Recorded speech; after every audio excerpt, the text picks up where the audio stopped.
It's Debbie Williams here, an NLP trainer and hypnotherapist. And today I want to talk to you about how you can recover from wanting to commit suicide and having suicidal thoughts and wanting to end it all and thinking that life isn't worth it. See, we've been given a brain, but we haven't been given a user's manual, and it's not user-friendly. So when you start to focus on the negative, the brain thinks, oh, this is the thread we're going down, and so it adds other things onto it, which can weigh heavy onto your mind and literally take you over the edge. Now, I tried to commit suicide when I was 19. What had happened for me was, well, basically I didn't have a very supportive mom when I was brought up, who used to tell me that when I was beat up at school that nobody does anything for no reason, you must have done something to deserve it. And so I didn't have that support then. So when I was raped at 13, I couldn't go to my mom and say, look, can you help me? Because I thought I'd get blamed for it. And also she blamed me because she had ulcerative colitis, Crohn's disease, a colostomy bag. And she said it was all my fault. If I hadn't have been born, she'd never be like this, and that she'd suffered tremendously giving birth. So when I met my husband a few weeks after the rape, who told me he loved me at about 13 and a half, I thought, I need to keep hold of him, because how can anybody love me? I'm horrible, etc., etc. And so we got married a few years later, but in the meantime, he went to work in London. He had an accident, he lost his leg, he had to sign for it to be amputated because it got all crushed and that. And it just seemed the next thing to do. And I loved him, he was a beautiful person, but I'd never ever felt love or real connection. This was the nearest thing that I had to that, apart from my dad, who was wonderful. And I worked 2 jobs. I worked in the pub next door to where we lived, which was a house we bought on the car park.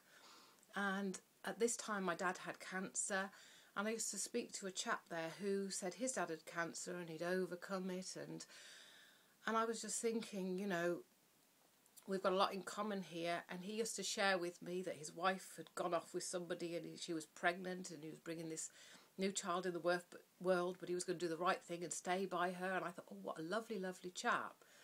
And the one night when I was going home, he waited outside and he grabbed me and kissed me, and that was the first time I ever felt butterflies. So then I left my husband because I thought, I can't be unfaithful. So I moved into a caravan on a caravan site, and it was so cold that I'd wake up some mornings where my nose was stuck to the side of the actual caravan. I had to peel it off. And the chap that had kissed me then left his wife, come and moved in with me for 2 weeks, then didn't turn up the one night and came and said he was going to go back to his wife, and then he beat me up, and then I had my first panic attack. And that night I thought, that's it. I got the piece of glass, I got drunk, and I tried to end it all, but something stopped me.